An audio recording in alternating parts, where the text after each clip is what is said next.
Are you ready?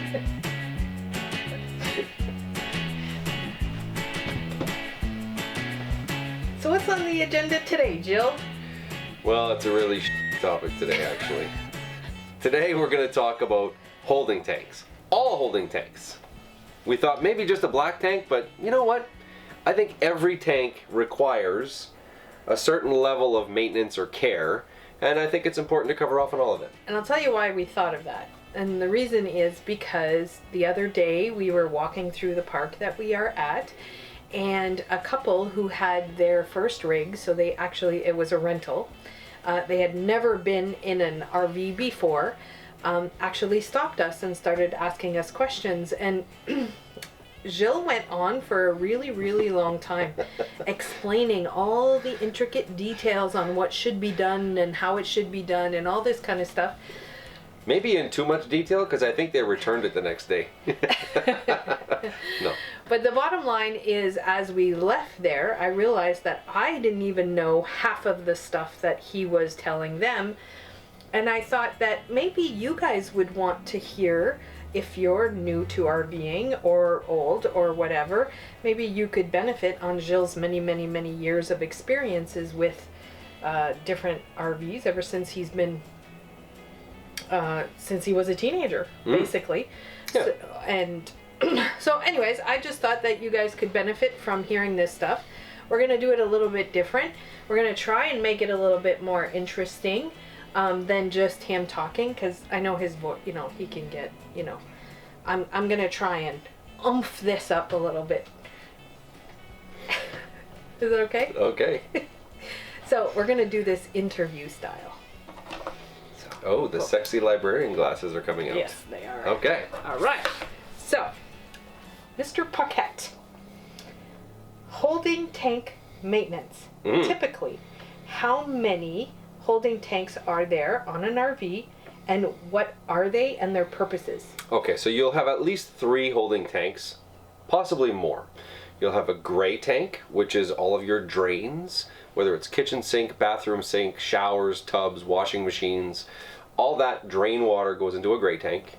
When you flush your toilet, it goes into a black tank. Most rigs have 1, sometimes there's 2. And then the last would be your fresh tank, and that's where you have your potable water. Some of us may also have a Blue Boy or a Honey Wagon. That's for dumping the gray or black if you're not hooked up to services.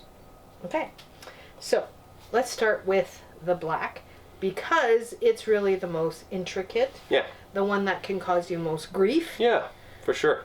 And so let's start with that. Okay. First question. If we were to look at your black tank, what is the #1 tip you would give to a new RVer? I would probably say, if at all possible, avoid dumping your black tank unless it's full. Like full? Not flushable full. The best indicator for a full black tank is when you do flush your toilet, it will burp. I've heard that burp. I've seen that burp. That means it's full. So in the future, when I see or hear that burp, I should talk to you. Well, I notice it too, and I just take care of it. Okay. All right. So now it's full. Mm-hmm. What do you do? All right, so our rig has a sandy flush system, which basically means it's a means of cleaning the inside of the tank. So I have a garden hose that I hook up to the sandy flush system. The first thing I do is You don't use the same hose. No, we have a drinking water hose and we have a sandy flush hose. Now, first step is to just pull the trap on the black. And I will let the bulk of what's in the tank empty itself first. Then, near the end, I'll turn on the sandy flush system. So now some fresh water is being put into the tank. And when that happens, I usually shut the valve. How do you know? How do you know that it's almost empty? Well, I can see the flow is starting to reduce. I have a clear plastic elbow. That's why you have that? Yeah. I often thought, why would anybody want to look at that? Yeah, well, if you're an RVer, you might want to get used to seeing that kind of stuff, because it's part of the deal. Anyhow, so once the water depletes, I'll turn on the Sani-Flush system, I'll shut the black valve, but I'll stay very close and I will monitor the time, because you don't ever want to go more than about 5 minutes. 5 minutes or less of filling fresh water into your black to clean it with the trap closed. Okay, question. Pause. Okay. What if you don't have a Sani-Flush? Because not all trailers have a Sani-Flush. I would say the best alternative to that would be to put that garden hose into your toilet and just let it run into the toilet from the top. Okay. Now, once I've filled the tank with fresh water, I'll pull the trap again and let it flush out, and I'll repeat that cycle. How many times? On average, about 4. And what happens is the water gets clearer and clearer over time with every flush. Now, I won't show you that video now, but I have recorded it. No. Yeah, so I will put that at the end of this video for those of you who are interested. Do you actually think people will wait to watch that? I don't know. That'll help our watch time. Okay, good point.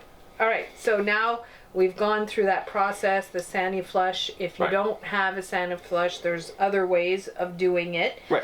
Now, what if you're not hooked up to services? I typically won't do that because now I'm using my Blue Boy or my Honey Wagon. The capacity of my black tank is 52 gallons. My Blue Boy is only 30 gallons. I'm already having to do 2 trips just to empty the black, so I typically won't do the flush because it's more usual for us to be plugged in and hooked up to services than it is not. The times that we've not had access to water or sewer connection right at our site have been few and far between. So if there are circumstances where I have to use the Blue Boy, I typically don't do the flush. Okay, so emptying in the Blue Boy. I've Yes. seen you do that. Yes. And I stayed clear. Yes. Ideally, you want the connection out of your rig to be higher than the Blue Boy, first and foremost. That's the most important part. We have hydraulic jacks, so I can lift the rig if I have to. And I have. So, yeah, I mean, essentially you hook up your... You need a special hose. It's not special in the way that it's a different hose. It's a shorter hose and it has connections on each end. It has the female connections on each end. You hook up to the Blue Boy. You open up the vent cap and pull and watch and listen. And when you think it might be full, it probably is. Hurry up and close the valve. Close the valve quick. Okay, and then you either trailer that Yeah. or tow it. I've seen you tow it with a truck. Sometimes I've carried it. You know, there's a handle that's on 2 wheels. Mine's on 2 wheels, but I've often just hooked it up to the ball on the truck and driven it to the dumping station. And then most dumping stations have water there to rinse, so I'll rinse out my Blue Boy really well. Okay. What do you ever put chemicals in your black tank? Yeah. So there's many products on the market to put into your black tank that will either sanitize or will help break down. You know, the most important part is that you're not killing the bacterias or the enzymes. You're actually wanting to add enzymes into the system. I mean, Mother Nature breaks down solids into liquids or into a sludge over time. And that was part of the reason why I said try not to dump your tank unless it's full. The longer you can have the liquid in your tank, the more time Mother Nature will have to do her job and break down the solids into a liquid that will easily flush out and prevent any clogs or any problems with blockages. So enzymes first, as a deodorizer, if you will, or to help with breaking down all that is within your tank. Okay, and another tip that we found out when we were doing research, which I think you should start doing. Yeah, so I found out that when you want to clean your toilet, obviously there's going to be chemicals involved in that process. So a great time to clean your toilet is just before you're dumping your black tank, because then whatever chemicals you're putting into your toilet, they'll get flushed out relatively quickly, and you will avoid killing off any of the bacteria that's within your tank. Well, I think that's a great idea, and that's something that you should adopt. Clean the toilet. I think. But I do the outside stuff, you do the inside stuff. I thought that was ideal. That goes together. like, you know, they said, you know, you should clean your toilet with the chemicals just before emptying it. So, and you know when to empty it. So, I think that would be a great idea. Mm-hmm. All right, moving on. Moving on. Yeah, sure. Moving on. So why is it that sometimes you put that accordion thing on the hose, like on the slinky thing? Mm-hmm. Why is it that sometimes you put that rack and sometimes you don't, and sometimes you put something else? Ideally, if you have a perfect slope from your rig to the outlet for the connection, you want it to be as you know, even a slope and grade as possible so that nothing stays stuck in your line. Sometimes I use that slinky thing. Sometimes I also carry with me 2 sections of eaves trough, and I'll use those, and I'll use whatever I have available as blocks for spacers underneath it to support it and to hold it in the position that I need. Okay. So, back to the Blue Boy real quick. Yeah. So you can't do sandy flush with that. Well, you could, but that would be Lots of trips. lots of trips. So what's one of the tricks you told me that we should do in regards to the emptying the black tank in the Blue Right. Boy?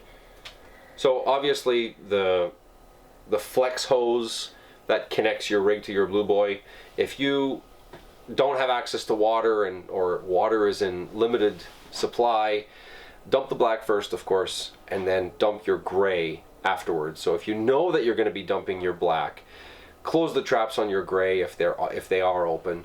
But chances are, if you're using your Blue Boy, the traps will be closed anyway. But that's a great time to clear or empty your gray tanks, because it'll help clean out your flex hose after the black. Okay. So that brings us to... Okay, so before we move on to gray, Yeah. any other tips you think we should share with our viewers here? Well, at the risk of getting some flack here, I'm going to say that for us, we've never used any special toilet paper, any RV or marine grade toilet paper. We've limited our toilet paper to 2-ply or less. We use what's readily available. We use what's comfortable. We use whatever we can get our hands on. But as a best practice, we always fill the bowl whenever we are using the washroom. Fill the bowl with water. You want to have at least a bowl full going down into the black tank with your deposit. That will help with you know, the processes that need to take place. And for the ladies out there, I only put paper in for number 2. I put paper in the garbage for number 1. But that's not consistent. I mean, that's, you know... we don't monitor everybody coming in and out of our rig either. But we've never had an issue. You know, everything we've done to try to prevent issues has been fairly successful. I think there was only one time where I had a blockage that I think was probably related to paper. And when I closed the trap and filled the tank really good with, you know, the sandy flush system, the weight of, I mean, it's a gravity system, so the more water you have in your tank, when you pull that trap, you know, there's a better odd of all of that water pushing through whatever might be blocking in your hose, if it's a minor blockage. And I think that happened once in all the years we've been doing this. So I think we can probably speak to that topic with confidence. Okay.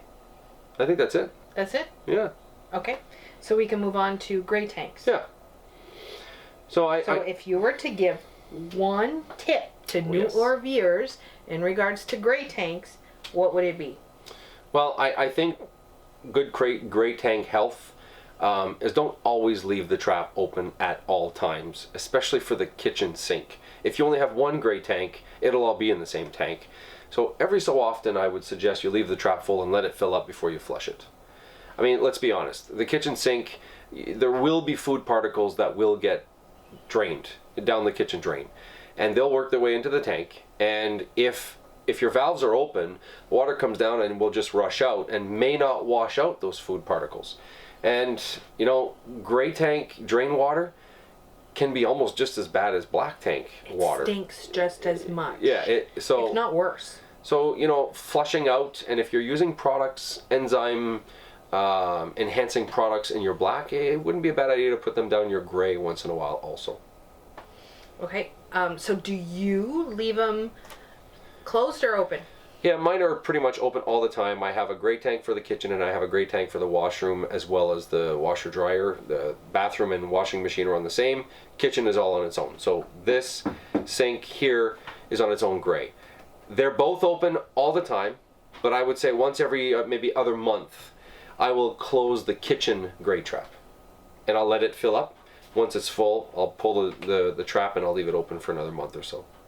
So now that's a practice you use when we're above freezing, but when we're below freezing, which Yes. you and I are very often. Yeah, and we did a video on cold weather RV tips. I'll link that up there somewhere. In most cases, when the temperatures approach freezing or are below freezing, I will keep the traps closed all the time until they are full. And just a quick tip on full tanks, empty tanks. When do you know they're full? You know, we touched on, you know, the black tank. When you flush, the toilet will burp. With the gray, it's pretty straightforward. The water won't drain. In most cases, the bathtub or the shower is the low point, so you'll see water coming up into the tub. I don't know very many. Actually, I know very few of the actual tank sensors that read accurately. and this goes back to the beginning of time. You know, these sensors they just don't work. So don't rely on your sensors. The only one that I'm fairly confident with in my rig is my Fresh, but even that I don't trust 100%. But you know, those telltale signs when you're talking about your black or gray tanks, you know they're full when, you know, either the toilet's burping or your sink won't drain. That's it. Okay, so now let me ask you this question. You're a weekend warrior, you're not stationary, and you take your rig out for the weekend, and you come back, park it in your yard, and you're not going to use it again for 3 weeks. Do you let all that sit and fluster, gray, black? Yeah. You know, we've never really been weekend warriors, so this is a tough one for me to answer. But I would say if I knew that the parks I frequented had hookups, I think 3 weeks of letting your black tank brew and stew would be good. Now, I've also heard some people put a bag of ice in their tank. Have you ever done that? No. Well, I think I did once, but I think I watched another YouTuber that tried that and saw that it didn't work. So I don't do that. You don't do that. Okay. All right. So we've talked about black, gray, fresh. So let's talk Fresh. Did we talk Fresh? I don't know. No, we missed Fresh. We missed fresh. Yeah. No, we talked about Fresh. I don't know. Did we talk about Fresh? Well, I know we talked about it. Yeah, we did. We did talk about Fresh. No, we didn't talk about Fresh. We did, but my battery died, and I didn't realize it until it was too late. So the only real thing about the fresh water is that it shouldn't stay in the tank for an extended period of time. You don't want it to get stagnant. So empty it or change it out fairly frequently. Why not? I mean, in my case, I've got a fairly large drain. It doesn't take very long, and it's fairly easy to just change and put in fresh water. We actually keep about a half a tank of fresh at all times, just in case the park supply is interrupted for whatever reason. Plus, in most cases, for us, our freshwater pump gives us more pressure than what the parks can ever provide us. So that's a little bonus for those of you who have long hair like Mitch. Rinsing out conditioner is so much better with full pressure. But anyhow, the only other thing is on occasion I will put a cap full of Javix into the freshwater tank, into the potable water tank, just to help sanitize the tank. But that's about it, really. So back to your regularly scheduled program. So now there's another holding tank, and I see that face, that pretty face there, means that you have no idea what I'm going to throw at you right now. But that's good. It's more about the pretty face part. What do you mean pretty face? Maybe handsome, sexy. Anyway, yes, go on. The pretty confused face. How's that? Okay. Hot water tank. Hot water tank. What about the hot water tank? Is that a little surprise? Yes, it is a tank. It is a tank and it's holding stuff. Yeah, okay. Let's go with that. It's part of our RV thing. I think that warrants a whole video all on its own, but here's what I will say. Okay. Most importantly, if your hot water tank is equipped with an anode rod, change it every 3 months. 3 months. 3 to 6 months. Okay. Depending on the water conditions, but I would say, okay, let's say every 6 months, max. Change it. And you'll know if your hot water tank has an anode because the drain plug will be metal, not plastic. If it's plastic, you don't have an anode rod, so you don't have to worry about that. Okay. Now, I've also heard of people who want to run vinegar through it. Yes. So, Why? well, because over time you get scales. Think of the inside of your kettle. Yep. What does the inside of your kettle look like after 6 months? Do you take an SOS pad to it? Do you boil vinegar in it to kind of loosen up all the calcium buildup and that kind of stuff? So the hot water tank is no different. So the vinegar helps to break that down to clean the inside of your tank. Now I don't do that often, but I do have a wand that I use when I am changing the anode rod. I'll put the wand and flush out the black tank, and I'll do the vinegar clean maybe once a year. Okay. All right. Anything else that you think? I thought we were done before the hot water tank, so. But it's a holding tank. Yes, it is. Good point. Yes. All right. I think that about covers it. That covers it? Yeah. Now you're going to show the gross video? Yeah. Maybe let's roll the credits first. There's no credits. But wait, first, please do click that subscribe button. Hit the thumbs up. Give us a like. And please comment if you think we forgot anything. Let us know. Yeah. You know, we're willing to learn as well. All right, viewer be warned. Here comes the brown footage in 3, 2...